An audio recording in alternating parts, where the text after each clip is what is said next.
desde la Ciudad de México, Urus Radio, una estación para compartir.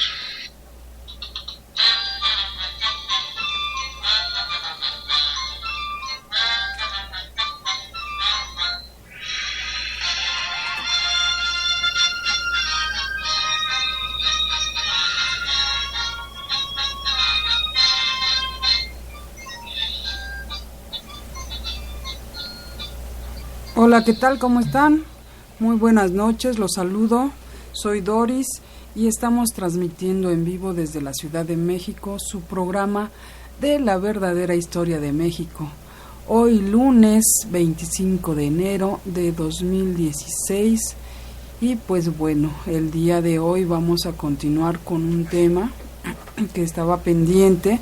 Desafortunadamente el lunes pasado tuvimos problemas de conexión. Nosotros estuvimos todo el programa transmitiendo, pero después cuando revisamos el audio, pues nos dimos cuenta que había muchas fallas, así es que pues decidimos retomar nuevamente el tema, porque pues no fue audible. Así que el día de hoy pues el profesor Francisco Mendoza nos va a repetir el tema de la semana pasada, y aquí está con nosotros. Profesor Francisco Mendoza, ¿cómo está? Buenas noches. Licenciada, buenas noches. Pues sí, con la pena la semana anterior, que seguimos hablando de la época colonial, que estuvimos aportando ahí algunos datos interesantes. Y sí, al terminar, bueno, de hecho, casi al terminar nos empezamos a percatar, de hecho la licenciada, que es la que se carga de la parte técnica, se percata de que teníamos algunas fallas.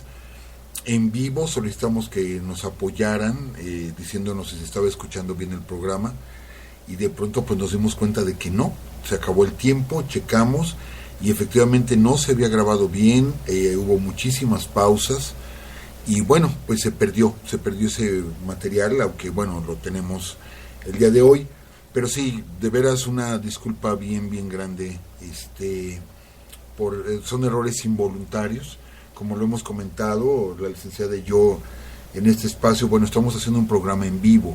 Entonces, en ocasiones, ustedes recordarán que se han escuchado pequeños ruidos, que de pronto se ha colado el sonido de algún celular porque nos están enviando mensajes, detalles así. Pero bueno, también no somos gente totalmente dedicada al radio, licenciada.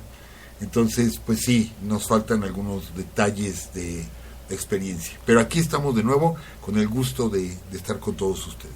Sí, así es, profesor, pero pues vamos a profesionalizarnos. Bueno, va a estar medio difícil porque tenemos muchas actividades. Esto francamente lo hacemos por hobby, lo hacemos porque bueno, igual el profesor le fascina la historia y le gusta compartir todos sus conocimientos con ustedes, y pues bueno, aquí vamos a seguir, y pues el día de hoy vamos a retomar el tema de mentiras de la historia de México. Ya sería la 7ª parte, profesor. Licenciada, y pueden ser muchísimas partes más. Primero por lo extenso de nuestra historia, es muy rica nuestra historia, primero, y segundo, por la gran cantidad de mentiras que hay en nuestra historia. Entonces, esto, no sé cuántas partes vamos a llegar, apenas estamos en la colonia, todavía nos falta independencia, la formación de la consolidación de la república, guerra de reforma, la intervención francesa, porfirismo, revolución mexicana, en fin, nos faltan muchísimos temas en los cuales hay tantas y tantas mentiras. Pues déjenme decirles que lo que platicó la semana pasada el profesor Francisco fue tremendamente sorprendente, muy bueno, y pues bueno, se van a quedar ustedes también con la boca abierta por algunas cosas que nos va a leer. No sé si esté listo la lectura, profesor. No, eso no. Bueno, pues no importa, pero pues bueno, ya será en otra ocasión. Pero pues de todos modos, de lo que se perdieron, de verdad. Pues profesor, ¿qué le parece si iniciamos? Licenciada, esa lectura la vamos a hacer. Yo desafortunadamente no tengo a la mano mi equipo, pues, para hacer esa lectura, que es de veras escalofriante. Es una lectura breve de de la época colonial, y es de veras impresionante esa lectura. Me comprometo, la próxima semana la tenemos aquí. Bueno, está bien, profesor.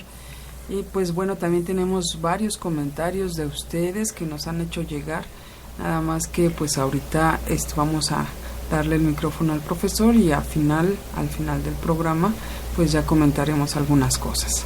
Profesor. Licenciada, pues iniciamos con esta serie de mentiras en la historia de México, y como lo comentábamos, yo sé que pudiéramos causar algún disgusto en alguna de las personas que nos escuche. Desgraciadamente mucha gente cree saber de historia, y mucha gente, no ha consultado, no ha revisado adecuadamente la historia. Yo sé que hay muchas versiones del mismo hecho, hay muchas versiones, licenciada, pero aquí en Urus Radio tenemos las fuentes de las cuales lo estamos tomando. Esto no quiere decir que nosotros tengamos la verdad absoluta.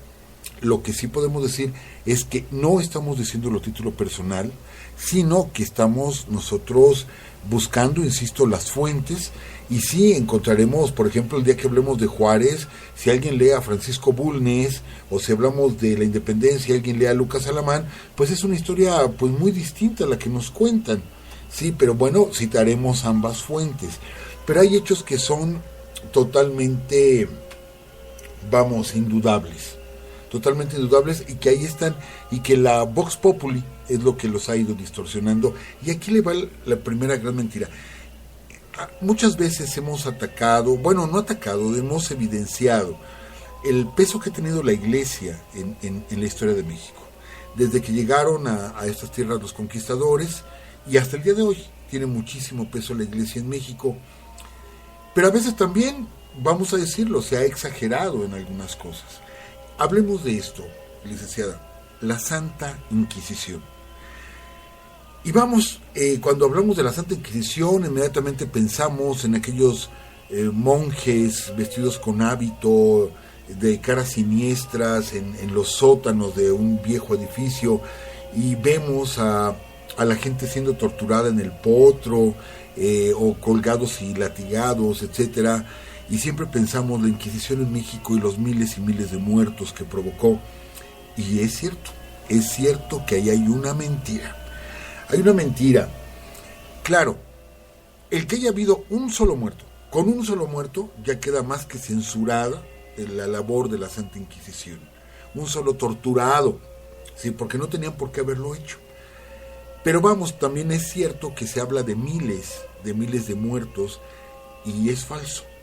Fíjense ustedes que aquí en los 300 años de virreinato, que son como 200 y tantos años de Inquisición en México, solamente hubo 51 autos de fe. Esto es, en todo ese tiempo solamente murieron 51 personas. Insisto, no con eso estoy despreciando que los hayan matado.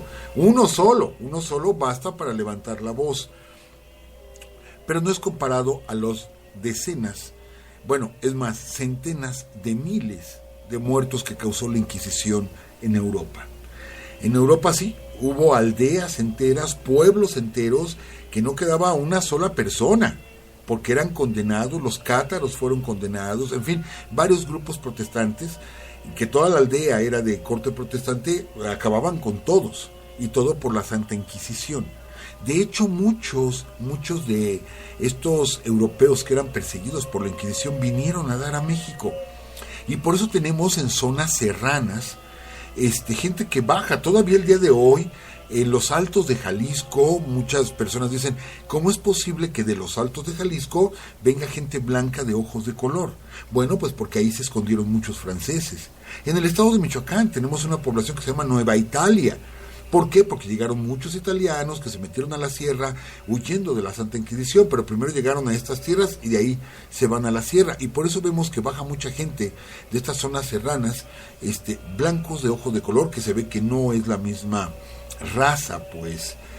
Esto es debido a la persecución religiosa, y no podemos olvidar la serie de supersticiones en las cuales se sustentaba la Iglesia Católica en Europa para hacer la persecución de la gente, ¿no? Hablaban de brujería, de hechicería. Es más, a tal grado llegó la superstición, y esto es totalmente real, a tal grado llegó la superstición que ellos decían que los gatos, ¿sí? Estos gatos domésticos, eran enviados del diablo, eran enviados de Satanás, solamente porque les veían brillar los ojos en la noche, que sabemos que tienen unos ojos muy especiales los gatos, que abren su pupila y pueden ver muy bien, mucho mejor que los seres humanos en la noche. Por eso se ven los ojos tan brillantes, porque están captando cualquier luz, aunque sea mínima. Pues decían que eran enviados del diablo y comenzaron a matar a los gatos. Y sí, a raíz de eso, como rompen un ciclo, empiezan a proliferar las ratas. Y con las ratas, la peste bubónica. La peste bubónica que en los galeones que venían de España llegaron a México. Llegaron hasta México, y que también aquí se provocó una peste en la Ciudad de México. Y que conste que teníamos una ciudad insalubre, pero no tan insalubre como se vivía en Europa, ¿sí? Y esto hay que decirlo realmente. Las costumbres sanitarias en el México prehispánico eran muy, muy adelantadas a las que tenían en España. Y comentábamos la semana pasada, licenciada, que de ahí viene una expresión, y que yo sé que ustedes que nos están escuchando, ¿cuántas veces han utilizado esta expresión? Que de pronto se va a caer un objeto, se va a caer de pronto un florero, y no falta el que no va a alcanzarlo, el que grita ¡aguas! O de pronto vamos a sacar el coche de la cochera y le vamos a pegar, le vamos a dar un rozón, y el que nos ve nos grita ¡aguas! Y tenemos mucho esta palabra para alertar a las personas de que algo puede suceder. La palabra aguas, ¿sí? ¿De dónde viene esta expresión? Pues miren ustedes, escuchen ustedes, esta expresión viene de Europa. ¿Por qué? Porque resulta que en Europa no utilizaban el drenaje. Entonces, en las casas se construían fosas sépticas. Esto es unos pozos profundos donde se iban arrojando todos los desechos humanos. Pero ¿qué pasa con las casas que tenían dos plantas? Una familia vivía abajo y tenía su fosa séptica, otra familia vivía arriba, donde desechaban. No iban a estar pidiendo permiso allá abajo para ir a tirar sus desechos. Entonces, era permitido que los desechos se arrojaran a la calle, ¿sí? Y en la calle, por gravedad, se iba yendo toda esta suciedad hasta que llegaba a los ríos.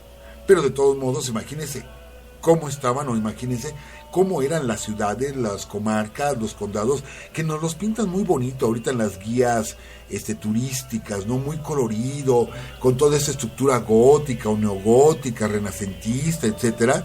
Sí, ahorita está todo adecuado para turistas, pero hace 500 años, hace 400 años, aquello, era una asquerosidad. Entonces, lo único que exigía la ley es que cuando alguien arrojara su basinica por la ventana, ¿sí?, gritara aguas, porque iba a arrojar agua. Bueno, el agua corporal, ¿sí? La iba a arrojar. Entonces le decían, tienes que gritar aguas para que los que estén abajo se hagan a un lado. Y de ahí surgió el término aguas. Fíjense ustedes qué diferencia, porque en México las grandes ciudades tenían un drenaje, y podemos ver todavía en Teotihuacán que está funcional. No se inunda la ciudad de Teotihuacán a pesar de los patios y todo esto, porque todavía funciona el drenaje de la ciudad, ¿sí? Es una ciudad que sucumbió aproximadamente en el año 900, y que estamos hablando de que tiene 1200 años y todavía está el drenaje. Y en Europa hace 400 años era una porquería. Era así una porquería. Entonces, son cosas de costumbres, ¿sí? Y por eso había, insisto, pestes, había enfermedades, y en México, nos trajeron estas enfermedades. No las conocíamos, ¿sí? Sabemos de muchas de ellas, pero la peste bubónica llegó aquí, se hizo una peste, que por cierto, de esta peste, de la peste bubónica o peste negra, es donde muere Sor Juana Inés de la Cruz, la monja jerónima, nuestra queridísima Sor Juana Inés de la Cruz. Yo recuerdo, usted no creo que lo recuerde, licenciada, porque yo estaba muy chiquita para entonces, pero yo sí recuerdo cuando Margarita López Portillo, la hermana del presidente en ese tiempo, porque no quisieron, la señora Carmen Romano, pues todo era muy ajena al gobierno. Eso sí, hizo un despilfarro tremendo de bienes del gobierno, pero entonces la que se encargaba de la parte cultural era la hermana Margarita.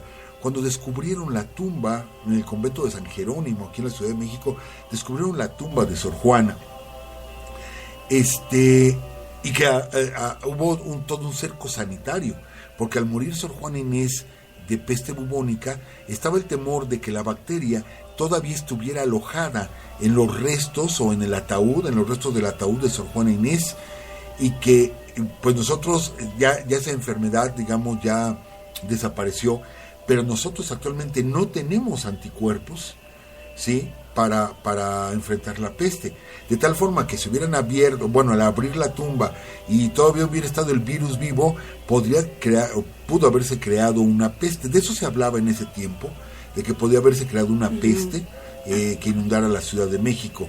Y bueno, ya sabemos cómo suceden las cosas con estos virus, donde de pronto todo el mundo anda en el metro con cubreboca, etcétera, etcétera. Pero bueno, entonces, fíjense cómo nos fuimos desviando un tanto del tema, y decíamos que así como las pestes asolaron Europa, también lo asoló la Santa Inquisición, y aquí en México no tuvimos tal número de muertos, afortunadamente, aunque insisto, con uno solo es más que suficiente para que levantemos la voz. La Santa Inquisición llega a México en 1571 y desaparece en 1820, 1819 aproximadamente, desaparece la Santa Inquisición. Y lo que comentábamos la semana pasada, que se habla mucho de esos beneficios que nos trajo la Iglesia. Sí, no podemos negar que hubo beneficios que recibimos de la Iglesia, pero hay cosas que son mentira. Hay cosas que son mentira, y una de ellas, amigos que nos escuchan, que muchos religiosos dicen que gracias a la Santa Madre Iglesia logramos la independencia de México, ¿sí? Y eso es completamente falso. A pesar de que quien inició el movimiento de independencia fue un sacerdote como fue el cura Hidalgo, quien lo continúa fue otro sacerdote como fue José María Morelos, y que allí hubo gente en ese movimiento independentista de varios sacerdotes como don Mariano Matamoros, como Fray Servando Teresa de Mier, en fin, varios sacerdotes que estuvieron en la lucha. Eso no quiere decir que la Iglesia lo apoyara, al contrario, la Iglesia condenó la lucha por la independencia.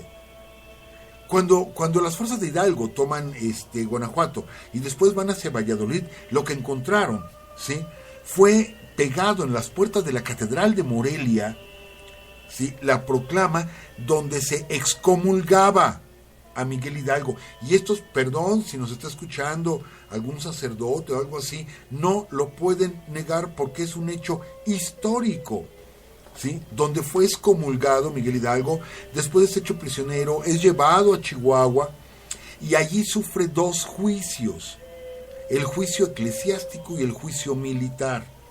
Y en el juicio eclesiástico se confirma la excomunión de Hidalgo, se le quita, digamos, su ordenanza religiosa, y esto no nos quieren contar, de que la piel de las manos se la arrancaron para que ya no tuviera, digamos, ese poder para poder ungir y dar comunión, etcétera. Le arrancaron la piel de las manos a Miguel Hidalgo, por orden de la Iglesia, que podemos decir del juicio eclesiástico que le hace la Iglesia a José María Morelos, donde ordenan también su fusilamiento, igual que el juicio militar que se le hizo. Entonces, ¿por qué vienen de pronto estos señores de la Iglesia a decirnos, gracias a nosotros se consumó la independencia? Es completamente falso. Hubo sacerdotes, sí, a título personal, pero la Iglesia como tal se opuso siempre a la independencia de México, siempre. Y algo que por ahí tenemos un debate en el que estamos ahorita participando vía internet, y les comentaba yo, ¿cómo es posible que la Iglesia, cuando la intervención norteamericana, ¿sí?, se subleva contra el gobierno de Santa Anna y el ejército que había formado cuando la rebelión de los polcos, el ejército que había formado para defender al país, ¿sí?, por orden de la iglesia, se retira, no se enfrenta, no entabla batalla con el enemigo por orden de la iglesia. Y señores religiosos, perdónenme de veras, pero es un hecho histórico. Como es un hecho histórico, decíamos, de que los tratados de Guadalupe Hidalgo se firmaron en la Basílica de Guadalupe, bueno, un ladito de la Basílica de Guadalupe, y que cuando el pueblo estaba molesto con el ejército norteamericano, la iglesia le abrió las puertas al ejército norteamericano. Y luego la iglesia recibió con repiques de campana en todo el país la llegada de Maximiliano. O sea, aplaudió la llegada de los franceses, ¿sí?, aplaudió la llegada de los norteamericanos a pesar de que eran protestantes, y la iglesia siempre se ha opuesto, siempre. Entonces, que no nos vengan a decir ahora o a contar ahora de las bonanzas y la benignidad de la iglesia durante el movimiento de independencia, porque es completa y absolutamente falso, ¿sí? Bueno, de pronto nos vamos, o sea, la historia nos va llevando y de un hecho viene otro. Decíamos de la Santa Inquisición, les repito, hubo 51 autos de fe. El primero de ellos, el primer auto de fe, y esto vamos a aclararlo porque es ahí donde nos engañan. El primer auto de fe en México se da en el año de 1539, si mal no recuerdo, y es bajo las órdenes de Fray Juan de Zumárraga, que manda quemar a un cacique de Tlaxcala. Esto lo condenan por idolatría y lo queman a este cacique. Bueno, Fray Juan de Zumárraga, que es al que se le aparece la Virgen, sí, bueno, en el ayate, en la tilma de Juan Diego, se aparece él es el que ve el milagro de Guadalupe, del cual nunca escribió nada, sí. Es increíble que Fray Juan de Zumárraga hizo su diario y nunca escribió que él haya visto algo, o sea, absolutamente nada, que haya dicho, llegó un día un tal Juan Diego y me enseñó una tilma y estaba la Virgen de Guadalupe y ordené que se hiciera una capilla. No nos dice absolutamente nada Fray Juan de Zumárraga, ¿sí? Pero bueno, es otra historia que también vamos a abordar. Fray Juan de Zumárraga, junto con el primer inquisidor en México, pertenecían a la orden franciscana. Son los dos únicos inquisidores franciscanos, porque a partir de ahí, ¿sí?, y después de la reprimenda que le dieron a Fray Juan de Zumárraga por haber condenado a muerte a este cacique de Tlaxcala, después de ello llegaron los dominicos a estas tierras, y los dominicos son los únicos encargados de la Santa Inquisición. De hecho, el actual edificio de la Santa Inquisición está frente al convento de Santo Domingo, ¿sí? Los dominicos utilizaban un hábito blanco con esta cosa, perdón, no desconozco el nombre, una tela que se ponen enfrente que es de color negro. O sea, su combinación era en blanco y en negro. Yo recuerdo una ocasión que fuimos a Guanajuato y que hicimos una visita a uno de las casas museo.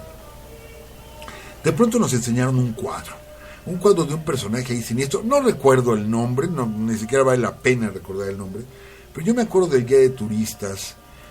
Vimos un cuadro, sí, un cuadro antiguo donde estaba un sacerdote, sí, vestido de color café, con capucha, con un tanto rostro siniestro, y de pronto nos dice, es don fulano de tal de las Torres y no sé qué tanto.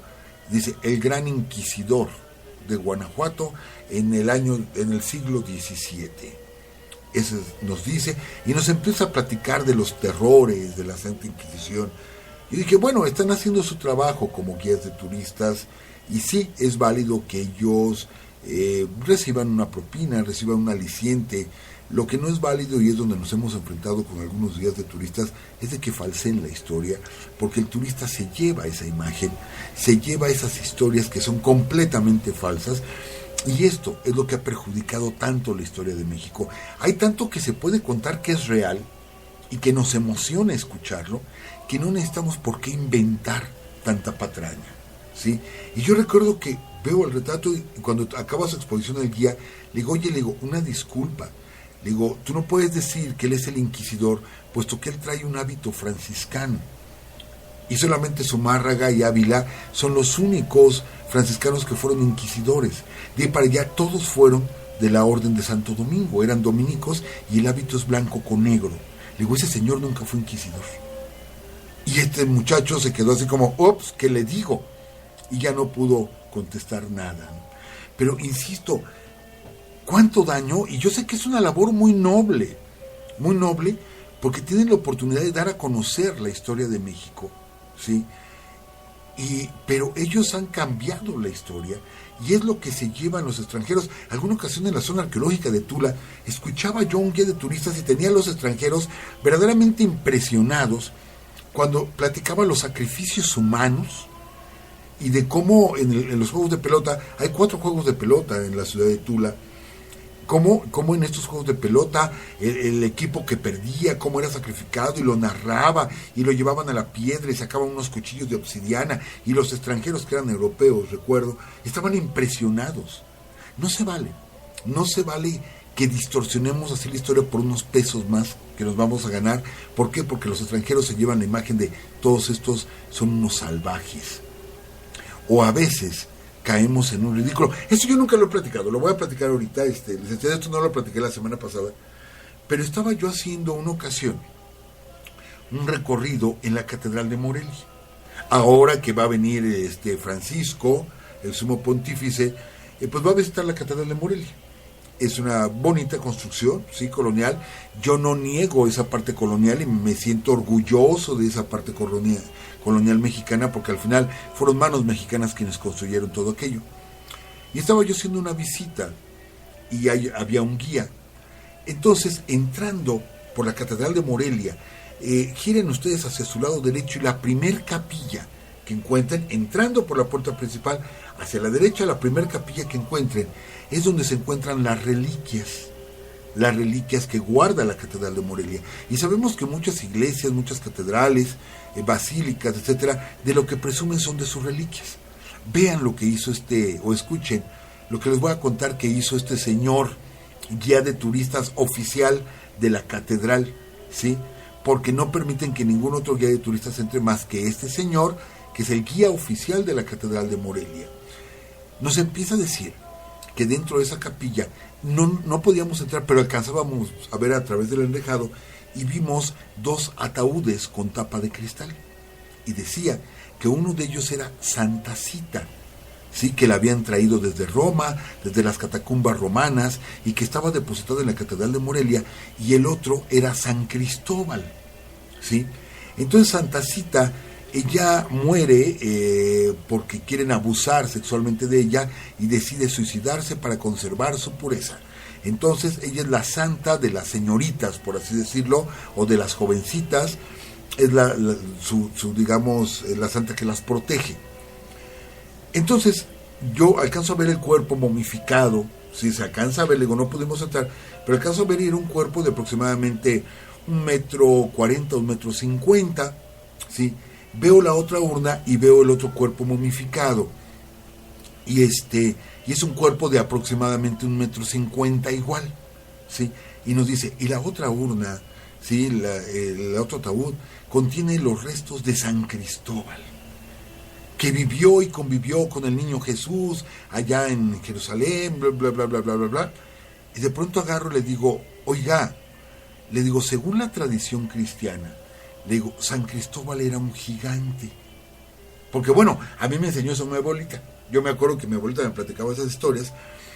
Y decía, yo me acuerdo de mi abuela, que nos platicaba que una ocasión San Cristóbal, que era un gigante, era un hombre muy fuerte, muy poderoso, Jesús siendo niño quiere cruzar de un lado a otro del río Jordán. Y que entonces Cristóbal le dijo, estás muy pequeño, yo te ayudo a cruzar, y se cargó a Jesús niño, se lo carga en los hombros, y cuando va cruzando el río Jordán siente demasiado peso el niño y se empieza como a hundir en el fango de lo pesado que estaba el niño. Entonces les platico, esto es parte de la tradición católica y fue una plática de hace muchísimos años, ¿sí? Y que según esto San Cristóbal o Cristóbal le dijo al niño, es que eres muy pesado. y que le contestó el niño, es que así como tú me sientes pesado a mí, imagínate yo cómo siento de pesado cargar los pecados del mundo. Algo así era la historia, pero quedaba claro que San Cristóbal era un gigante. Entonces cuando nos enseña la urna y vemos un cuerpo momificado de 1,50 m, le digo, oye, le digo, una disculpa, le digo, ¿estás hablando de San Cristóbal, el que cargó a Jesús niño en los hombros? Dice, sí. Le digo, es que él era un gigante, y este cuerpo mide cuando mucho 1,5 m. Le digo, ¿dónde está lo gigante? ¿Sí? Pues dándole a entender, ese no es San Cristóbal. Ajá. Y empieza a titubear el guía. Y yo todavía en broma, perdón, en ocasiones soy medio sarcástico, medio mordaz, y yo agarro y le digo, es que a lo mejor es el cuerpo de San Cristóbal cuando estaba niño, ¿verdad? Y agarra el guía y dice, sí, exactamente, es cuando era niño. Pues sí, todos lo volteamos a ver y de pronto varios soltaron la risa, porque era algo completamente absurdo, y este señor siguió con las explicaciones. Ese nivel en ocasiones tenemos. Yo sí los invitaría a todos ustedes que cuando visiten nuestras zonas históricas, dígase museos, dígase palacios, dígase casas, dígase zonas arqueológicas, soliciten los servicios de los guías autorizados del lugar, o sea, del museo, el guía del museo, el guía del palacio, etcétera, que son guías del Instituto Nacional de Antropología e Historia. Porque en muchas ocasiones las agencias de viajes contratan a sus propios guías, que son guías oficiales, están autorizados por la Secretaría de Turismo, pero ellos son los que platican toda esta historia donde distorsionan. Procuren de veras guías, nos ha tocado recibir la guía en diferentes zonas arqueológicas de gente muy especializada, sumamente especializada, y que de veras no exageran y nos entregan esa historia tal y como es, sin buscar una propina e inventarnos cuentos. ¿Por qué? Porque, insisto, cuánto daño le han hecho a nuestra historia, cuánto daño nos han hecho a los mexicanos, haciéndonos ver ante todo el mundo como unos salvajes que sacrificábamos humanos y que hasta nos los comíamos, y que bueno, tantas patrañas que aquí en Urus Radio pues ya hemos hablado de todo ello. Pues bien, la época colonial, ¿cómo se vivía en la época colonial? Vivíamos en un mundo lleno de supersticiones, lleno de festejos religiosos, lleno de muchísimas órdenes religiosas. Había conventos, había seminarios, y en muchos de ellos hay lugares preciosos en diferentes ciudades, las diferentes catedrales, de veras, sobre todo en las zonas mineras, en las ciudades mineras son verdaderamente preciosas, las joyas, ¿sí? Pero desgraciadamente el ambiente en el que se vivía era un ambiente de superstición. Pero ya que tocamos la parte de la minería, no olvidemos ese detalle. México es un país minero. Los españoles lo que van a fomentar en México es la minería. Y tenemos grandes ciudades como la ciudad de Guanajuato, que es hermosa nuestra ciudad de Guanajuato, que yo les recomiendo a las personas que nos están escuchando, vayan a Guanajuato. No les digo vayan al Cervantino, porque no cabe un alma, no cabe un alfiler más en el Cervantino, pero hay otro festival que es el Cervantino alternativo, que es un poco tiempo después, que se organiza de manera independiente. Pero no, cualquier época del año que ustedes puedan visitar Guanajuato, vayan para allá. No dejen de visitar Taxco. Taxco es precioso verdaderamente, ¿sí? La ciudad de Taxco, y así podemos hablar de varias ciudades coloniales que son verdaderamente primorosas, y es impresionante nuestra arquitectura, insisto, hecha por manos mexicanas. Era un ambiente de superstición, era un ambiente de persecución. Nosotros no podemos negar que hubo mucha represión por parte de la iglesia. No hubo tantos muertos, insisto, como en Europa. De hecho, fue mínimo los autos de fe aquí en la Ciudad de México, en el interior del virreinato. Pero sí se vivía con esa idea, se vivía con ese temor de ahí han surgido tantas y tantas leyendas. Yo les recomiendo a ustedes leer la historia de los nombres de las calles de la Ciudad de México, de Luis González Obregón, donde vienen muchas anécdotas, muchas historias. De veras es muy rico todo este ambiente, colonial. Pero, insisto, se vivía con temor, a pesar de que México era sumamente rico. Fíjense ustedes, ¿sí?, que en solamente 20 años, estamos hablando del año de 1789 al año de 1809, solamente en 20 años, ¿sí?, se ganaba o se sacaba de las minas mexicanas más plata que todo el Producto Interno Bruto del Virreinato del Perú.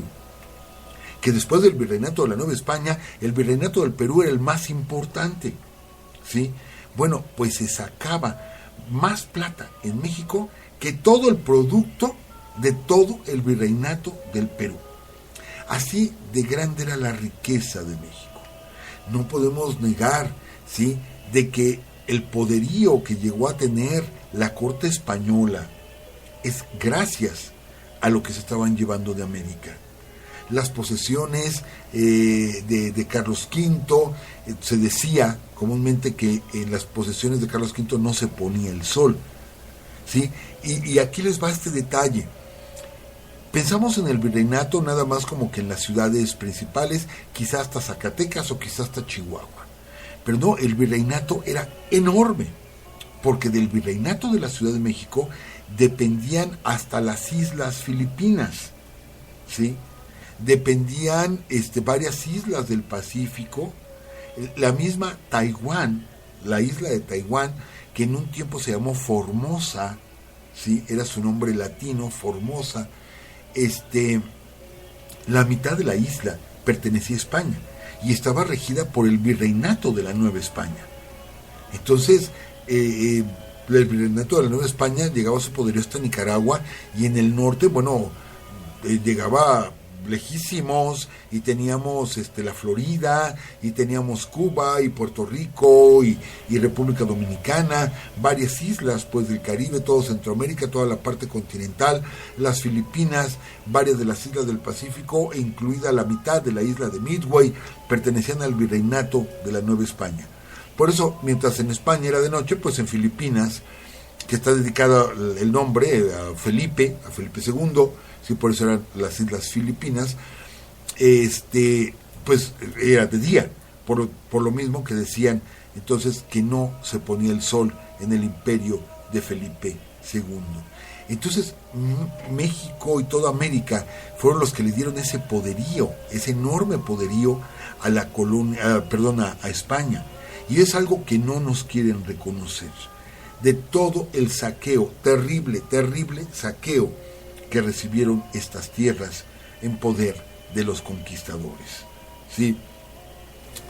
Es otra de las grandes mentiras, esa bonanza atribuida pues a otro tipo de situaciones, o a la buena inversión, o al buen manejo económico que tenía. No es cierto. Si alguien encontraba aquí, o lo que sacaran de plata, en automático así, la quinta parte era para el rey de España, y se la llamaba el quinto real, ¿sí? Y la 10ª parte era para la iglesia, la 10ª parte. Y entonces, ya para cerrar, vamos a hablar de esta parte de la iglesia, ¿sí? Pues resulta que la iglesia, y esto no lo van a poder negar, ellos decían que cuando se cometió un pecado, ¿sí?, había que pagar por ese pecado y que iba a venir un castigo. Pero los sacerdotes decían aquí en el virreinato que ese castigo se podía pagar aquí, ¿sí?, mediante una obra de caridad. Se pagaba aquí para que ya no se tuviera que pagar allá en el cielo, o bueno, ya después de que muriera la gente. Entonces se hacía un pago aquí mediante una buena obra, mediante una buena acción, y se le llamaban indulgencias. Entonces, mediante estas indulgencias, y yo cometía muchos pecados, y tuve muchas mujeres, y tuve muchos hijos, entonces yo sabía que estaba cerca mi muerte, iba yo y le decía al sacerdote, ¿sabe qué? Yo dono mi casa, dono mi hacienda, en fin, que yo no lo voy a disfrutar, ya me voy a morir. Yo hago esta donación para las monjas clarisas, o para los dieguinos, o para los dominicos, o franciscanos, jesuitas, en fin, qué sé yo, tantísimas órdenes religiosas aquí.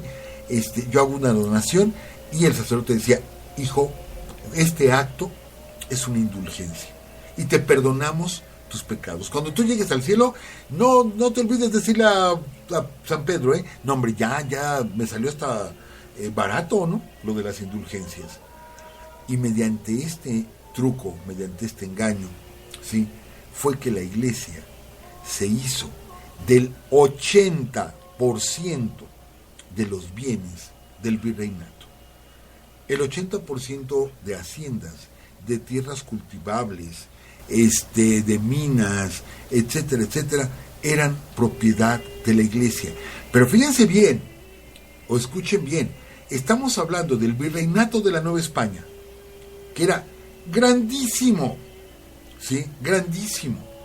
Las fronteras de este virreinato llegaban hasta el estado de Washington, lo que es actualmente Estados Unidos, a la zona de Seattle, ¿sí?, hasta Nicaragua, insisto, la península de la Florida, las islas del Caribe, las islas Filipinas, hasta Taiwán. Todo esto, ¿sí?, todo esto, el 80% era propiedad de la Iglesia, mediante las llamadas indulgencias.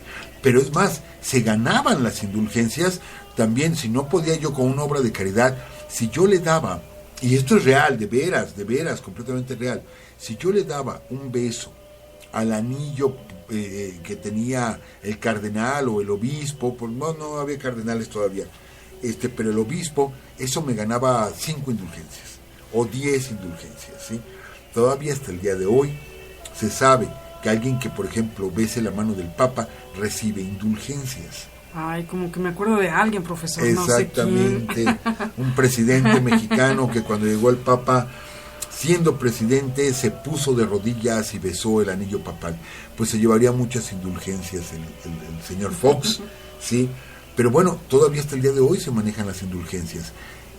Eso era el virreinato de la Nueva España, el 80% en manos de la Iglesia. Colegios, hospitales, panteones, tierras cultivables, haciendas, casas, insisto, el 80% era propiedad de la Iglesia.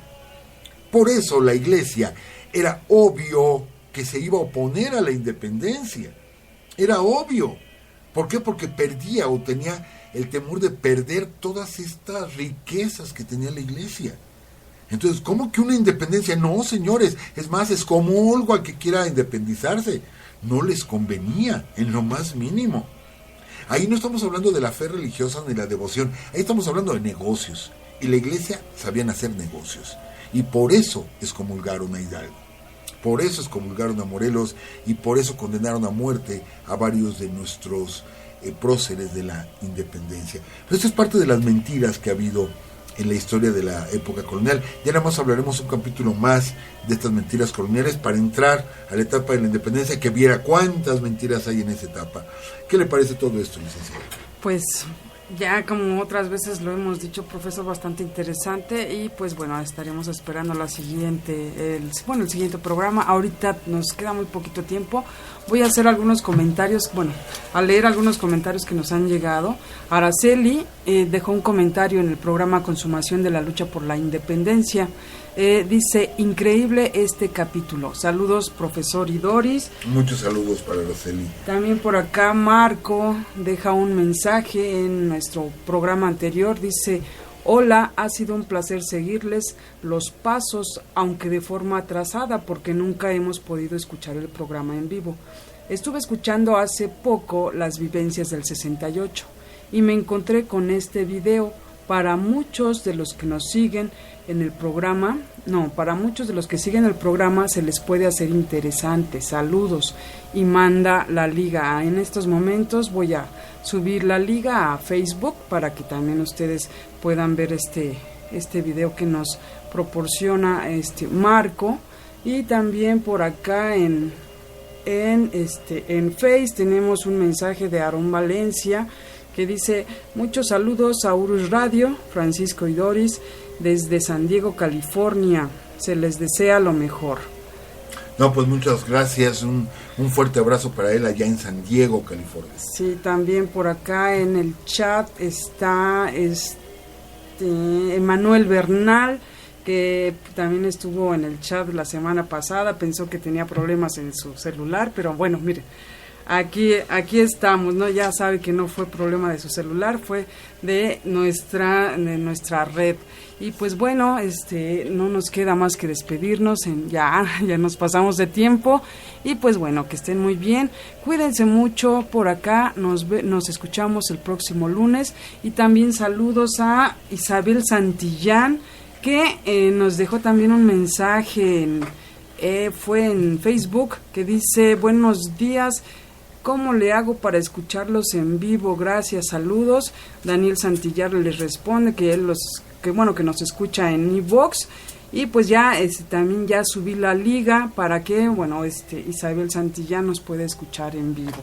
Pues muchas gracias. Ahora sí nos despedimos, profesor. Que esté muy bien. Gracias, por aquí nos escuchamos la próxima semana. Bueno, hasta luego.